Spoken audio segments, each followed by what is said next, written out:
চলুন একদম ঘরোয়া পদ্ধতিতে সোয়া চিলি রেসিপিটা মন দিয়ে একটু দেখে নিন। তার জন্য গ্যাসটা অন করে কড়াইতে জল আর লবণ দিয়ে সয়াবিনগুলোকে সেদ্ধ করে নেব।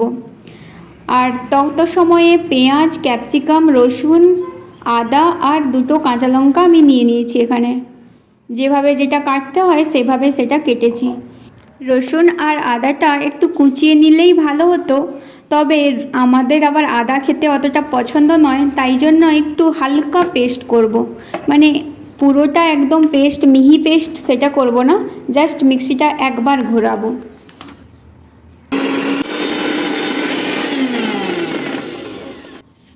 ভুলে গিয়েছিলাম, একটা কিন্তু আমি শুকনো লঙ্কাও এখানে অ্যাড করেছি, যেহেতু আমরা একটু ঝাল পছন্দ করি।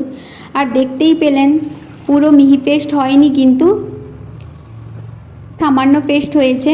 আর এপাশে সয়াবিনগুলো ভালোভাবে সেদ্ধ হয়ে গেছে।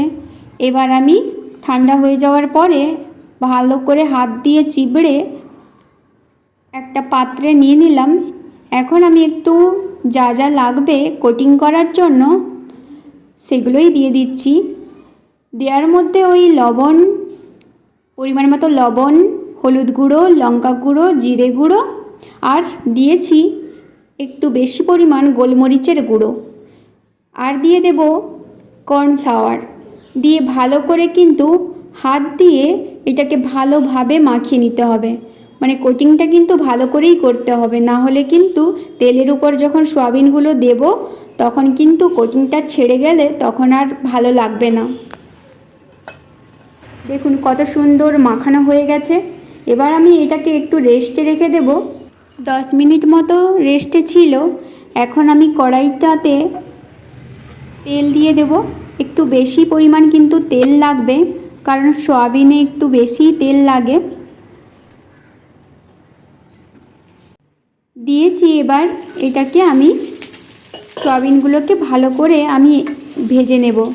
বেশি কিন্তু এখানে খুন্তিটা নাড়ানো যাবে না, কারণ বেশি খুন্তিটা নাড়ালে তখন কিন্তু সয়াবিনগুলোর থেকে ওই কোটিংগুলো ছেড়ে যাবে আর তেলটা কালো হয়ে যাবে। তাই জন্য আমি এখানে একটু সামান্য পরিমাণ নাড়িয়ে ভালোভাবে ভাজতে দিলাম। দেখুন মোটামুটি কিন্তু ভাজা ভাজা হয়ে এসছে। এপিঠ ওপিঠ দুপিঠই ভেজে নিতে হবে এইভাবে। তবে এইটা যদি আমার পাশে তো এইরকম করা আছে, তাই জন্য আমি এইভাবেই ভাজছি। তবে সেই গভীর কড়াগুলো থাকলে তাহলে কিন্তু বেশি পরিমাণ তেল দিয়ে একদম তেল মানে ছেঁকে নিলে এটা কিন্তু আরও সুন্দর হয়, তেলে ছাঁকা হয়ে যাবে তাহলে। দেখুন পেস্টটা কিন্তু খুব মিহি হয়নি, হালকা হালকা ওই কুচানোর মতোই হয়েছে। এখন আমি রসুন, আদা, কাঁচা লঙ্কা আর শুকনো লঙ্কার যে পেস্টটা, এটাকে আমি একটু ভালো করে তেলেতে ভেজে নেব। আর এই পাশে ভাজা হতে হতে তত সময়ে কর্নফ্লাওয়ারের মধ্যে কিছুটা পরিমাণ জল দিয়ে একটু ফেটিয়ে নেব।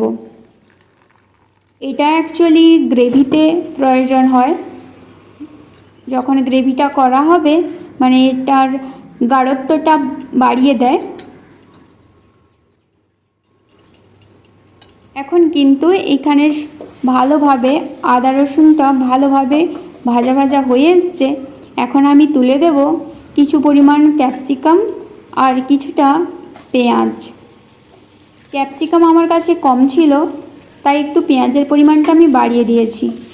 তবে ক্যাপসিকাম একটু বেশি থাকলেই বেশ ভালো হয়। আসলে ঘরে যেটা আছে সেটাই দিয়েই তো বানাতে হবে, তাই দিয়েই বানালাম আর কি। আপনারা এগুলো একটু অ্যাডজাস্ট করে নেবেন। একটু ভালোভাবে তেলের মধ্যে ভেজে নিচ্ছি পেঁয়াজ আর ক্যাপসিকামগুলোকে। এবার কিন্তু আমি দিয়ে দিচ্ছি রেড চিলি সস। একটু বেশ পরিমাণ দিতে হবে, আমরা যেহেতু বেশি একটু ঝাল খাই তাই জন্য একটু বেশিই দিলাম। এবার দিয়ে দিচ্ছি ডার্ক সয়া সস।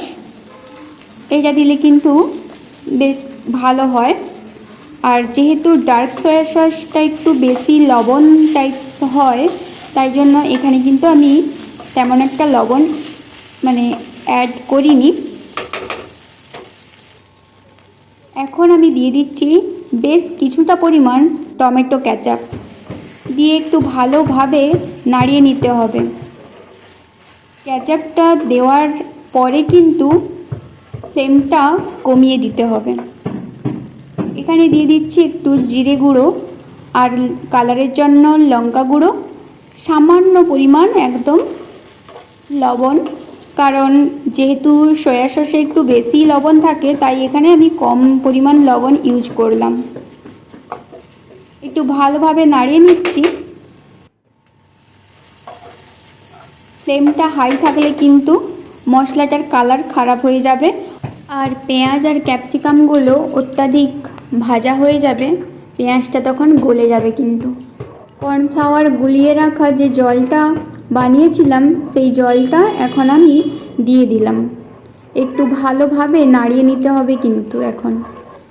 ঠিক এইভাবে যখন ফুটটা চলে আসবে তখন একটু নাড়িয়ে ভেজে রাখা সয়াবিনগুলো দিয়ে দিলেই হয়ে যাবে একদম চিলি সোয়া। এটা কিন্তু প্রায় সব খাবারের সঙ্গেই ভালো যায়, যেমন রুটি, পরোটা, নান, ফ্রাইড রাইস, যে কোনো খাবারের সঙ্গেই ভালো যায়। তবে আজকের আমরা সার্ভ করেছিলাম একটু ফ্রাইড রাইস নয়, তবে ফ্রাইড রাইসের মতো করেই বানিয়েছিলাম। এগ বিনস ফ্রাইড রাইস ডিম দিয়েই বানিয়েছিলাম, সেটার রেসিপিটাও শেয়ার করেছি, আপনারা চাইলে দেখে নিতে পারেন। এখন কিন্তু সোয়া চিলিটা একদম রেডি। দেখুন কতটা ডেলিশিয়াস হয়েছে, আর খেতেও কিন্তু খুব টেস্টি হয়। একবার বাড়িতে বানিয়ে দেখুন। তাহলে আজকের ভিডিওটা এখানেই শেষ করছি। দেখা হচ্ছে নেক্সট কোনো ভিডিওতে। ভালো থাকুন, সুস্থ থাকুন আর সবাইকে ভালো রাখুন। টাটা।